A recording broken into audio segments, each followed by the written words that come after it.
Epsilon naught बटा में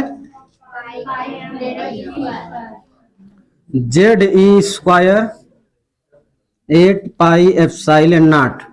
are के जहां पर रखते हैं N square H square epsilon naught pi M Z E square. ठीक ना। अब इसके साथ लिखेंगे तो क्या होगा, पलट जाएगा। तो के बराबर आएगा Z E square 8 pi epsilon naught गुणे pi M Z E square N square H square epsilon naught. क्या कटेगा, कुछ कट रहा है, पाई कटा, बस पाई ही तो कट रहा है और कुछ नहीं कट रहा है। ठीक ना। तो के बराबर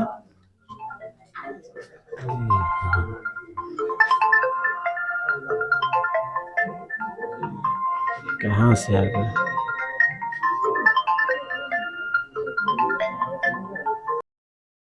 बराबर हो गया एम जेड स्क्वायर ई के पावर 4 है और नीचे 8 epsilon not an square H square epsilon not epsilon not epsilon naught square हो गया। ठीक ना। तो ये आ गया काइनेटिक एनर्जी। ठीक ना। अब हम निकालते हैं पोटेंशियल एनर्जी। इलेक्ट्रॉन की स्थितिज ऊर्जा। कौन ये कर रहा है, टोपी वाले तो खड़े हो जाता। रोशन बताइए स्थितिज ऊर्जा का फार्मूला क्या होगा, पीछे हम लोग निकाल भी चुके हैं। यू बराबर प्रकाश वैद्युत प्रभाव में निकला था।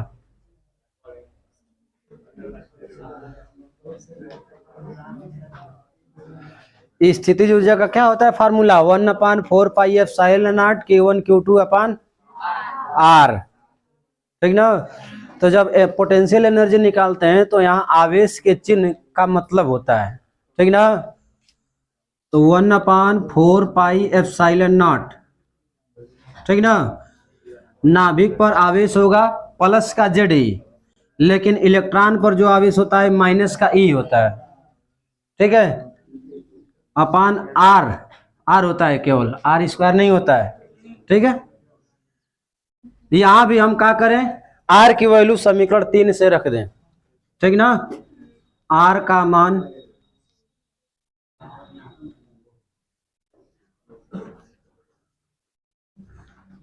समीकरण 3 से रखने पर U बराबर minus Z E square 4 pi epsilon naught और R की वैल्यू क्या है N square H square epsilon naught pi M Z E square.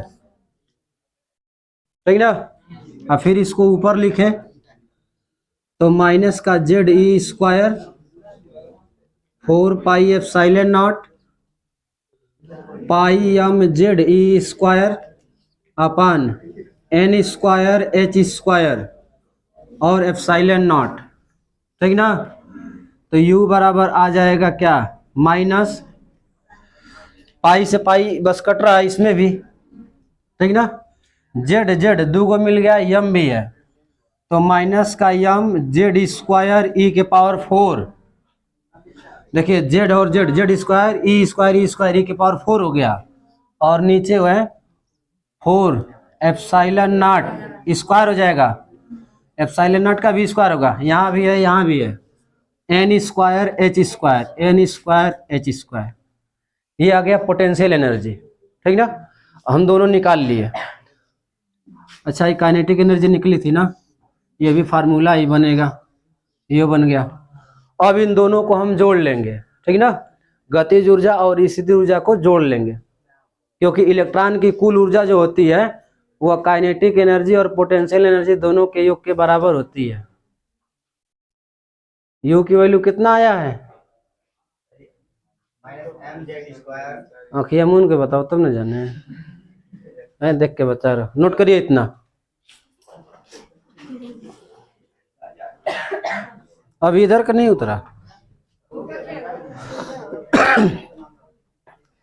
देखिए, गतिज ऊर्जा निकालने के लिए गतिज ऊर्जा का फार्मूला रखिए, ठीक ना, के बराबर हाफ एम वी स्क्वायर। कल जो डेरिवेशन हुए थे, ठीक ना, जो त्रिज्या का मान निकला था, जो बोहर त्रिज्या या अस्थायी कक्षा में इलेक्ट्रॉन का वेग, ठीक ना, उन सबसे जो है समीकरण 1 में एम वी स्क्वायर का मान आया था, तो एम वी स्क्वायर की वैल्यू रख दिए तो के की वैल्यू आ गई। अब यहाँ से त्रिज्या का मान रख दें तो काइनेटिक एनर्जी आ जाएगी। तो के की वैल्यू रखने पर गतिज ऊर्जा जो आ रही है एम जेड स्क्वायर ई के power 4 8 epsilon naught square N square H square. अभी जो है इससे हमें कोई मतलब नहीं है, ये सब नहीं पूछता है, शायद अलग अलग ऊर्जा नहीं पूछता है, कुल ऊर्जा पूछता है, ठीक ना, कि कुल ऊर्जा कितनी होगी।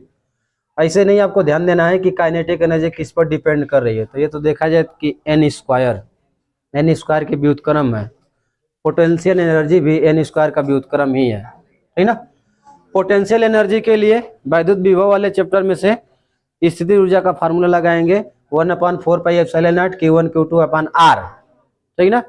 तो Q1 एक नाभिक का आवेश होगा और एक जो है इलेक्ट्रॉन का आवेश होगा। इलेक्ट्रॉन का आवेश माइनस होता है, नाभिक का आवेश प्लस का होता है जेड, इसलिए ये माइनस आ रहा है, और ये माइनस के साथ आया आपका एम जेड स्क्वायर ई के पावर 4 अब बटा में 4 pi 4 epsilon naught square N square H square. और इनको देखा जाए, ठीक ना, epsilon naught square N square H square ये चीज कॉमन है, बशर्ते इसमें 8 है इसमें 4 है, ठीक ना, उतर गया सबका। अब हम लोग निकालते हैं कुल ऊर्जा।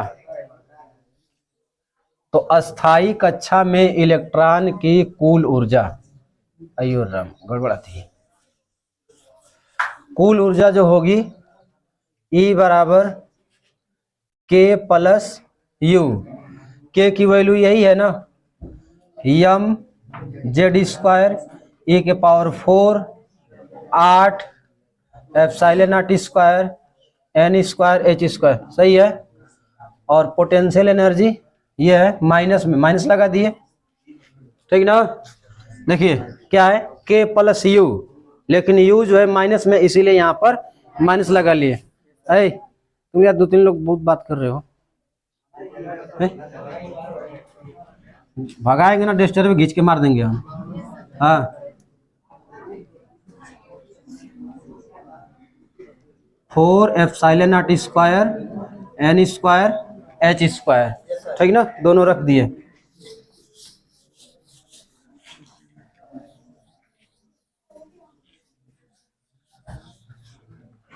अब इनको हल किया जाए तो नीचे देख रहे हैं सब कुछ सेम है, बशर्ते यहाँ 8 है यहाँ 4 है। एलसीएम हम ले लें तो एलसीएम तो 8 आएगा, बाकी सब सेम है।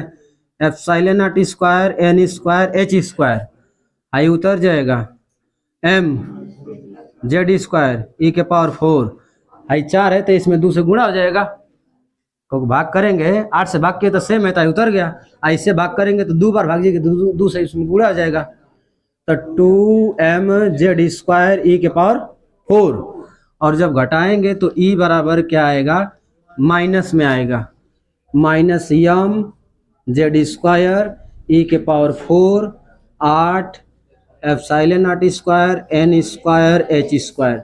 ये होता है अस्थाई कक्षा में इलेक्ट्रॉन की कुल ऊर्जा, ठीक ना।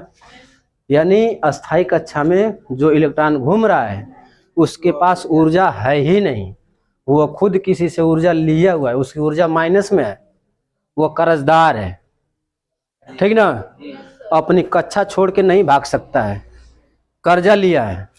कितना कर्जा लिया है, इतना, जब इसको इतना ऊर्जा कोई देगा तभी छोड़ के भागेगा, समझ रहे हैं। ऐसे कक्षाएं हैं, ठीक ना। आई हो जाएगा, आई पहला ऑफ कोर्स हो जाएगा, आई हो जाएगा के यल यम यन, जिसको 1 2 3 4 ऐसे दिखाते हैं, ठीक ना। अगर के उपकोष के लिए निकालेंगे, के उपकोष के लिए निकालेंगे 1, अगर हाइड्रोजन परमाणु के लिए निकालते हैं तो जेड की वैल्यू 1 रख देंगे, ठीक ना। तो पहले उपकोष में हम उसकी ऊर्जा निकाल लेंगे। सपोज दैट पहले उपकोष में मान लीजिए कि इसकी ऊर्जा जो है -10 जूल है, ठीक ना। तो जब तक यह 10 जूल के बराबर ऊर्जा नहीं पाएगा तब तक यह दूसरे में नहीं जाएगा। और दूसरे में जाएगा भी कब, दूसरी कक्षा की ऊर्जा जो हो उसके बराबर उसको मिलेगी तब। पहले यहाँ की भरपाई करेगा और उसके बाद करीब बराबर पाएगा ऊर्जा तब। जैसे अगर इसकी 50 जूल है, ठीक ना, तो 50 जूल पाएगा तब जा करके इसको छोड़ के इसमें जाएगा, ठीक ना। यानी अपनी कक्षा छोड़ के जो है जल्दी जाता नहीं है, ठीक ना। नोट करिए इतना। तो अभी फिर निकालते हैं एक आध गो। देखिए यम ई के पावर 4 ई बराबर माइनस का यम ई के पावर 4, ठीक ना। और जेड हमो के लौक रहा है 8 epsilon naught square H square, ठीक ना। जेड स्क्वायर बटा में एन स्क्वायर, ठीक है। हाई जो है ये नियतांक होगा सभी के लिए। किसी भी परमाणु के लिए अगर हम ऊर्जा निकालेंगे, ठीक ना, किसी भी परमाणु के लिए अगर हम उसके उपकोष की ऊर्जा निकालेंगे, किसी भी उपकोष की ऊर्जा निकालेंगे तो यम क्या है, मास ऑफ इलेक्ट्रॉन है, इलेक्ट्रॉन का आवेश है, एप्सिलॉन नॉट एच एच ये भी तो नियतांक है।